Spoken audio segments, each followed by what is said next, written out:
The left continues to prove that they're racists. Joe Biden is bringing back Obama's tyranny, and old Joe keeps creating his own controversies. Back from my vacation, this is Gene, and you're listening to Dumbasses Talking Politics. Hey, this is Gene. Welcome back to Dumbasses Talking Politics. Yes, I had a vacation. I was up in L.A. That's why I didn't do a podcast yesterday. But I did release a YouTube short, a Dumbasses Talking Politics short. You can look at that if you're just, I don't know, all 7 of you are actually dying for a little short. And we're going to have a couple of shorts. I'm actually doing a podcast today and a short because there's so much. I love these shorts because I can actually just plug in a video. And these videos are really out there. Wait till you see the one that will be released today. So, okay, let's get to it. So last week, you had Joe Biden do, I guess, I don't know what it was, whether it was a State of the Union speech or something. We don't really know what it was. It sounded like he was just pushing another $2 trillion bill. And apparently that $2 trillion bill is actually going to end up being about $4 trillion. There was a lot of crap in that speech. I listened to it. I listened to the entire thing twice. I thought it was garbage. And I turned it off, and it was a divisive speech.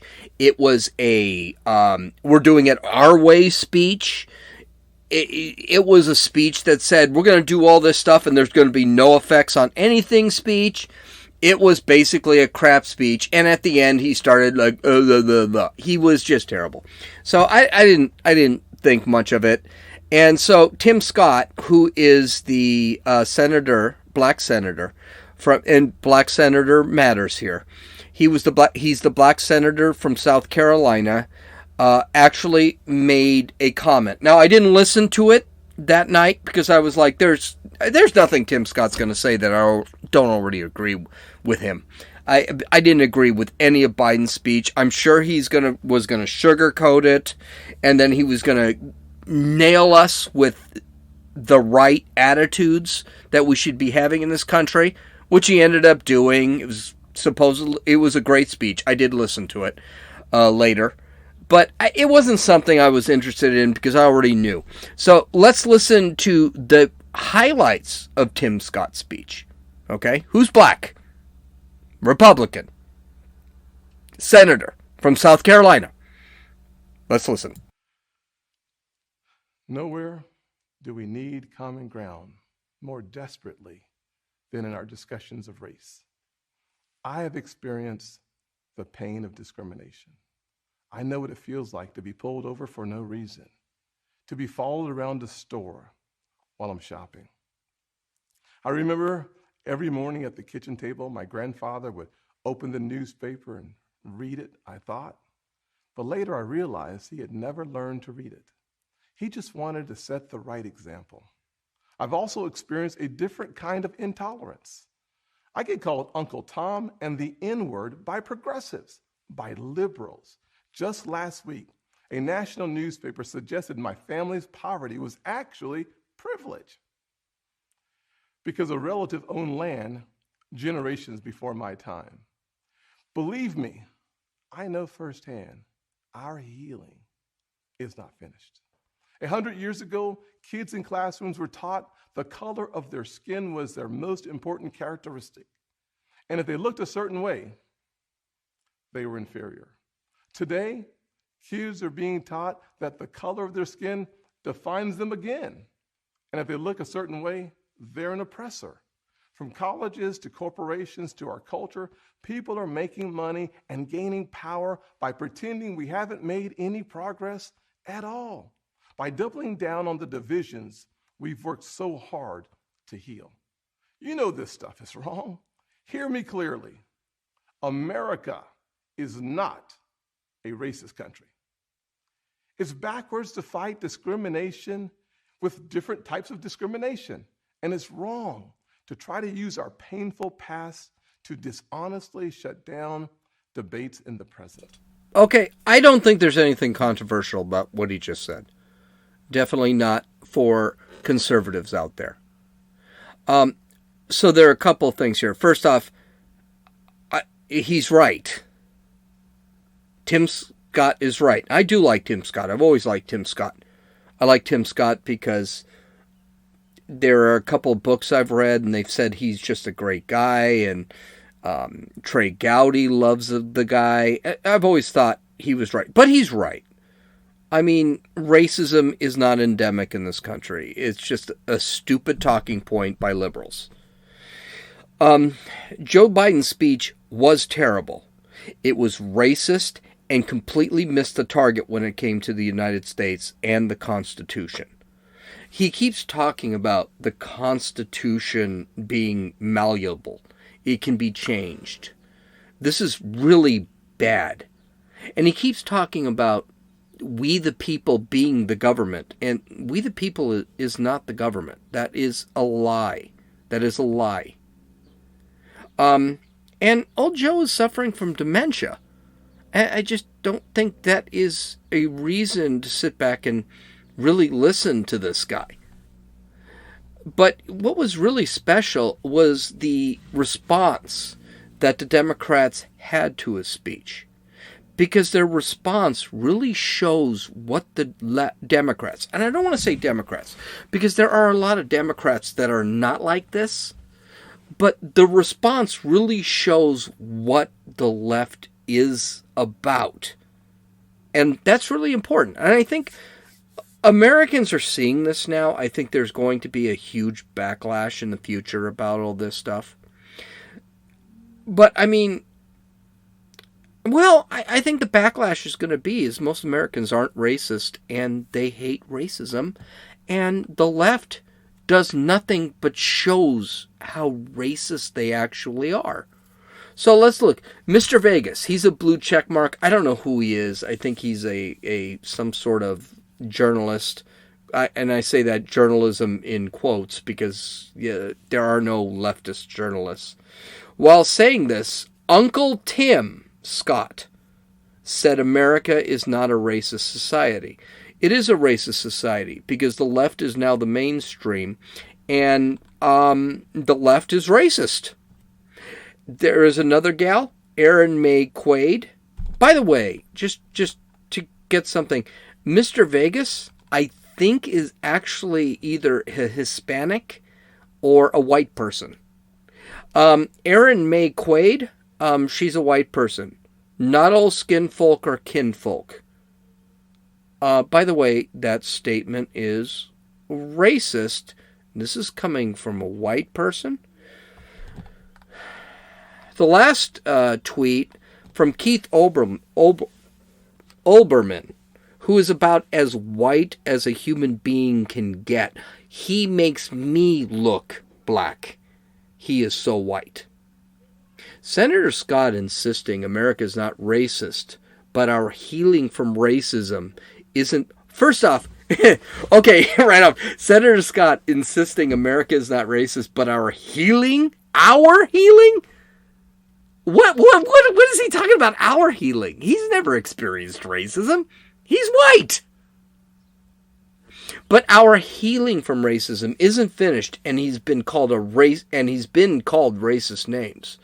Incidentally, Senator, nobody calls you the N-word, is a friend of Trump's.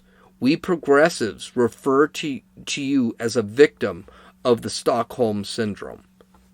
What a just completely... this guy just has absolutely no... It's a tone-deaf statement. Stockholm Syndrome. So meanwhile, I just read you 3 leftist, blue checkmark, white people comments. They were all extremely racist, and he's saying, oh no, it's the right that's racist. Do you think Tim Scott, who is a very intelligent human being, you think Tim Scott is so stupid he doesn't realize where racism is coming from? I mean, literally, he knows where racism is coming from. And he's commenting on it. And you've got a white guy who's trying to educate a black man bigotry of low expectations. Ben Shapiro calls it bigotry of no expectations. They consider him stupid. Sunny Hostin of The View, who's black, also made a comment. She said about Biden's speech, quote, "We haven't seen that kind of speech in 4 years. So I was enamored by that. I was also really happy that he called out white supremacy, because we've never in this country called out white supremacy, right?" Continuing, he clearly said that white supremacy is, our intelligence agency have determined that white supremacy is terrorizing our country. That is just the truth of it. No, she's wrong. The speech is boring. And then we're going to really talk about our intelligence community in the second story of this, because our intelligence community may not be as nonpartisan as we initially thought they were. By the way, this is all lies. I'm going to call it lies. It's extremely divisive. It's not.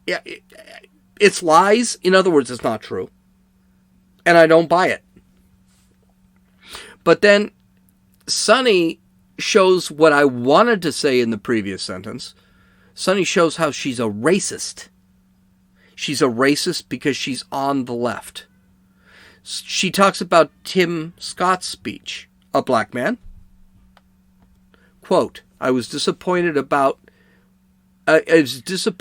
he said that America is not a racist country, without also talking about systemic racism that is plaguing this country. By the way, it's not plaguing. There's no systemic racism in this country. Sorry. If you can, I can debate with anyone on that. I've debated with black people about this, and I've won every time. They started going off into all directions. So there's no systemic racism in the United States. And by the way, I can prove it. We had systemic racism in 1962 until it was eliminated in 1964, 1965. So we know what systemic racism is in this country. So I'll continue. It's so annoying. Why was he chosen, Tim Scott, chosen to give the rebuttal? He was chosen because he is the only black Republican senator. He is that person. He is the person that the Republicans want to put out front because of the problem of racism in this country, and he knows that. So I was sort of disappointed that he was used in this way and didn't take the opportunity to address that type of, this is the issue head on. That was a disappointment to me. First off, I do want to point out that Tim Scott is the only Republican senator. That is true. Do you know how many black senators are in? Do you know how many black senators are Democrats? Yeah, 2. She doesn't point that out. And by the way, she's a racist.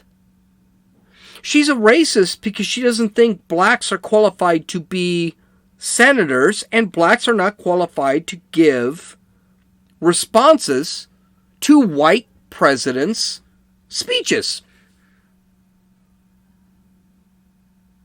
So it's absolutely incredible to me.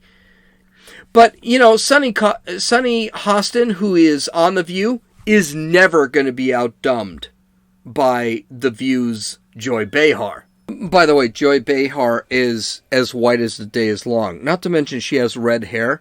Now, I don't know if she dyes her hair or if that's her natural color. I'm expecting it's the former. But if she has red hair, that means she has no soul anyway because she's a ginger. But I love hearing her opinion on the black experience. Listen to her. Bipartisanship is an obsession with the Republicans right now, that Biden is not reaching across the aisle, okay? And yet, when he says, Biden, we're on track to cutting child poverty in half, you look around that chamber and nobody on the Republican side is standing or clapping. Does that mean that they are for child poverty? When he says that he wants clean water, and Kevin McCarthy is sitting on his hands and not reacting, does Kevin McCarthy like dirty water? Maybe he should, campaign on that. Dirty water for everybody.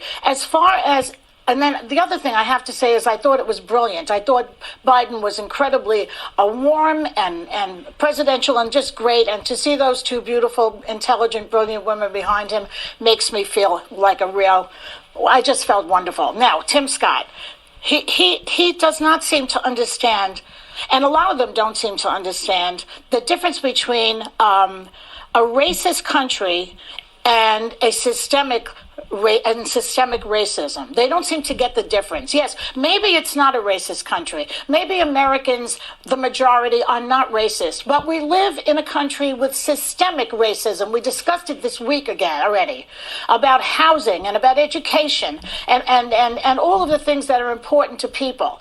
And the fact that Tim Scott cannot acknowledge this is appalling. How can you go out there and say that when you just said 2 minutes ago that you were the object and the victim of discrimination? And then he says that this is not a racist country. At least acknowledge that there is systemic racism. That's what I wanted to hear from him, and he didn't say it. I could seriously spend like an hour and a half on this clip because it's just so dumb. First off, it's not that the Republicans don't like clean water or an end to child poverty, is that Joe Biden did none of those. It's a lie. And they don't like what he's trying to do to supposedly get rid of all that stuff. That's not what he's doing. He's not cleaning up water. He's not ended child poverty. He has not even lowered child poverty.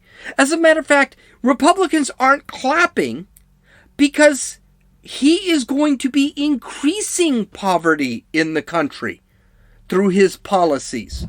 Just because Joy Behar says this doesn't make it true. The other problem is you're sitting back and you're saying that the two women behind Joe Biden, which are Kamala Harris and Nancy Pelosi, brilliant? Okay, so everything she's got to say, we could just say, yeah, she said this, but, and that but, ignore everything. Because this is the idiocy of Joy Behar. As far as her sitting back and then going off on Tim Scott, is she seriously lecturing Tim Scott that he doesn't know the difference between a racist country and a systemically racist country? Really? You're actually doing this? Well, first off, she's saying we're not a racist country, but we are a systemically racist country. If we're a systemically racist country, we are a racist country. Do you know why I know this? Because in 1960, we had laws because you were black. That's systemic racism. We were a racist country. And does she honestly mean to say that Tim Scott, who's a black man, and Tim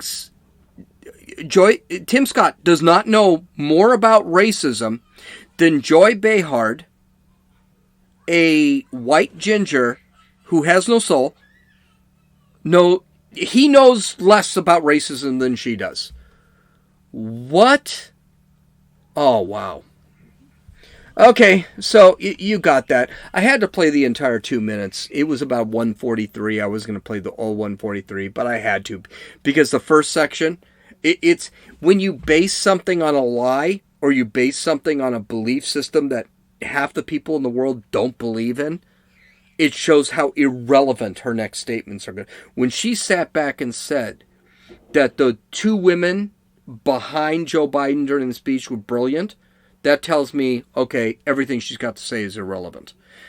We're going to talk about Ibram X. Kendi. I'm going to actually do this. It's going to be an hour-long episode on Sunday.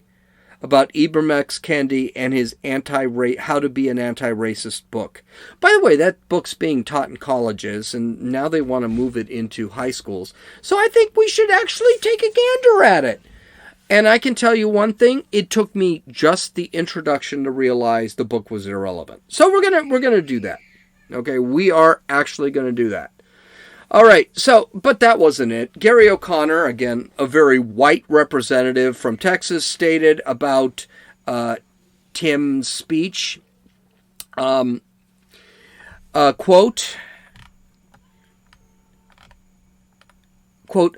I had hoped that Scott might show some common sense, but it seems clear he is little more than an Oreo with no principles, end quote. He called a white man, called a black man, an Oreo. I'm out here, that's racist. That's flat out racist. There have been calls by Republicans, of course. None of the Democrats are going to say a word about this. There have been calls for him to resign. He probably won't, and it's probably going to be forgotten. But are you seeing a pattern here? There are more. There's far more statements. I just didn't feel like cutting up all the audio. But here's the thing. The left are a bunch of racists, period. And by electing the left, we have created, wait for it, systemic racism. I just want to really make sure that this point really gets out. Every comment the leftist media said and the politicians said about Tim Scott after his speech, which was a good speech, is racist. Democrats are racist. They've been racist throughout history. They were the ones that were the slave owners. They were the ones that actually created Jim Crow. They were the ones that interned the Japanese. FDR was a Democrat. He was a socialist. The left is racist. Critical race theory, as we're going to talk about on Sunday, is a racist theory. And the goal of Ibram X. Kendi is to make our system racist. It even says in it that we need to segregate in order to justify the segregations of the past. Weird. The American system is not racist. It's not systemically racist. Ibram X. Kendi, Joe Biden, all those folks, Nicole Hannah-Jones of the 1619 Project, they want to make the system racist. Most people in the United States are not racist. And you know what? Most of the people in the United States are not anti-racist. So who's the racist here? The left. Their opinions are not being embraced by anybody in the world, in this country right now. I mean, they just had critical race theory was supposed to be taught in Texas. And by a vote of 70-30, they said no. That's a landslide. It's almost unheard of. Maybe we should change our direction a little bit. Here's the thing. Systemic racism is not popular with the average citizen. What sucks for the left is that there is going to be an election in 22. And they are beginning to see this. Here's what we should do. That comment's racist. No one's calling the left racist, by the way, which I think is really weird. You've got Tucker Carlson, you've got the Daily Wire, you've got the New York Post. They're beginning to say it, but we've been waiting too long to sit back and say, you know what, guys? That's racist. That's absolutely racist. Yeah, again, on Sunday we're going to talk about critical race theory from one of the big race baiters, one of the great propagators of critical race theory, Ibram X. Kendi. And we're going to read his entire introduction to his book, How to Be an Anti-Racist. And I'm going to point out to you that Ibram X. Kendi's introduction invalidates his entire book. And I'm never going to read it again. I'm never going to read anything about his book again. Because it's crap. It's old. It's done. It's tired. So, I've got a couple of minutes left, and I want to make this a little shorter. But apparently, Rudy Giuliani had a raid at 6 o'clock or 7 o'clock in the morning on last Wednesday, looking for some sort of electronic information about a FARA violation by the U.S. State Department, which is really weird looking at all of the crap that's going on. Giuliani had no problem with it. He's just, okay, well, come in, take what you want. They took computers, tablets, and phones, electronic phones. Giuliani's lawyer, a guy named Costello, basically said the entire raid was completely unwarranted. They were already cooperating with the Justice Department about this FARA violation crap. And so there was no real reason to do any of that stuff.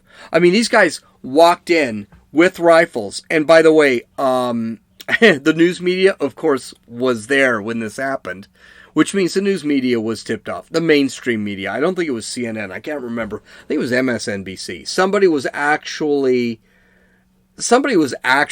there while the raid was taking place. So they were alerted. I find this amazing when, okay, hold on. We're going to hold that. So the question might be, what is FARA? Foreign Agents Reporting Act is what it stands for. Okay. Giuliani was Trump's personal attorney while Trump was president. He went to Ukraine to investigate basically Hunter Biden and any manipulation that might be happening in the 2020 election. Now, this was done before and after the election took place. Now, what FARA does is it requires an agent who's going to be working on behalf of the United States government to actually report to the United States government that they are working. Now, FARA is not a very popular, it's been around for about 100 years, not a very popular law. I think 7 people have been accused of FARA violations, and typically they are let go. I think of those 7, I'm hoping I'm correct here. I may have to look this up. But 7 people have been convicted, have been accused of FARA violations. 3 people actually went to trial, and no one was actually convicted of them. The problem with FARA is if you just talk to a foreign entity, there's actually kind of a freedom of speech thing involved. So if I decide to go to Iran and have a conversation with Iran, I've got an expectation of freedom of speech, so I can pretty much say whatever I want to say to Iran, as long as I do not give out any information that I shouldn't be giving out, like, I don't know, top secret information. This is whataboutism, but that's what John Kerry did. He did do a FARA violation. Okay, that was a FARA violation because he was representing the United States government without actually being an agent of the United States government. The problem is he does have a right to talk to politicians from another country, even if the existing government doesn't believe in that. What happens with FARA accusations, which is what happened with Mike Flynn, is that people who violate FARA typically get charged with something a little stronger, like, I don't know, treason. And that's basically what people are accusing John Kerry of. Well, here's the problem that they're really going to have with Rudy Giuliani. Rudy Giuliani was President Trump's private attorney while he was president. He was not acting in place of the government. You may remember a lot of, during the impeachment trials, President Trump didn't have Rudy Giuliani actually as part of his defense team because Rudy Giuliani was working with President Trump on a personal level. What's scary about this whole thing is now the government, again, Joe Biden. You gotta sit back and you gotta look through this. I mean, Barack Obama weaponized the IRS. He weaponized the Justice Department. He weaponized the CIA. He weaponized the FBI. And when I say he weaponized, I mean he politicized and then weaponized. He imprisoned reporters. He tapped phones. He spread disinformation through the news media. He ignored huge scandals like Biden's indiscretion in Ukraine and China, Hillary Clinton's emails. He blocked the Fast and the Furious scandal. He lied about Benghazi. All this stuff. I mean, he had spies on the Trump campaign. All this stuff is weaponizing the institutions of the government. And guess what now? Joe Biden playing by the same playbook. I think this is disturbing. This is really disturbing. I don't think it's a good thing. But I think this is what we're going to expect for the next 4 years. So be prepared for all our government institutions to become politicized. And be prepared for them to come after us eventually if they don't like what we're saying. Now, I know I said I was going to come up with a third. I was going to come up with a third topic, which had to do with big controversies by Joe Biden, basically creating his controversy. I'll just bring it up. So Joe Biden actually blocked any travel to and from India because of the coronavirus outbreaks. And to be honest with you, this is not a big controversy. It seems like it's just common sense. Sorry, my glasses are closed. It's common sense. I mean, people are dying left to right in India. The infection rate is skyrocketing. Matter of fact, I think the infection rate in India is higher than it's ever been since the start of the pandemic in any country, including Italy and France and England, United States. It's been the highest it's been anywhere. I mean, they're burning bodies in the street. So this is technically not a real, you would think, not a real controversy. But this just shows that Joe Biden creates his own controversies. So he tweeted last year after Trump in January of 2020 closed travel between the United States and China. He tweeted this. He said, "We are in the midst of a crisis with coronavirus. We need to lead the way with science." I mean, this is coming from a guy who's still wearing a mask, and he's been fully vaccinated. He wears a mask outside, even though the CDC said you don't have to wear a mask outside. So anyway, we need to lead the way with science, not Donald Trump's record of hysteria, xenophobia, and fear-mongering. He is the worst possible person to lead our country through a global health emergency. Stop the xenophobic fear-mongering. Be honest. Take responsibility. Do your job. He also said, a wall will not stop the coronavirus. Banning all travel from Europe or any other part of the world will not stop the coronavirus. The disease could impact every nation and any person on the planet. We need to plan to combat it. Of course, and this is where I'm just going to stop. If you go to dumbassestalkingpolitics.com, I have all of the response, which you could imagine is kind of thick on Twitter, because, yeah, this didn't go well. And trust me, Jen Psaki this week is going to have to answer some questions, because they're going to say, well, he called it xenophobic when we blocked it from China, where the virus actually came from. Now it's in India. India is an enemy of China. You didn't want us to block China, but you do want it to block India. What's up, yo? Yeah, no. Yeah. And by the way, I don't blame Trump for blocking China. I do not blame Biden for blocking India. But the reality is, it would have been, this is basically creating your own controversy. So congratulations, Joe Biden. I know the good news with Joe Biden is that he's not actually going to know what anyone's talking about. So it's okay. All right. You can download or listen to this podcast on Apple Podcasts, Podbean, Podcast Addict, Stitcher, YouTube, and Rumble. Visit my website at dumbassestalkingpolitics. .com. I've got all of the links. I hope you enjoyed it, and I'm so energized. I'm so energized to do this podcast. By the way, there will be a Dumbasses Talking Politics shorts coming out on YouTube and Rumble. I'm getting ready to tape it right now. This is Gene. You've listened to Dumbasses Talking Politics.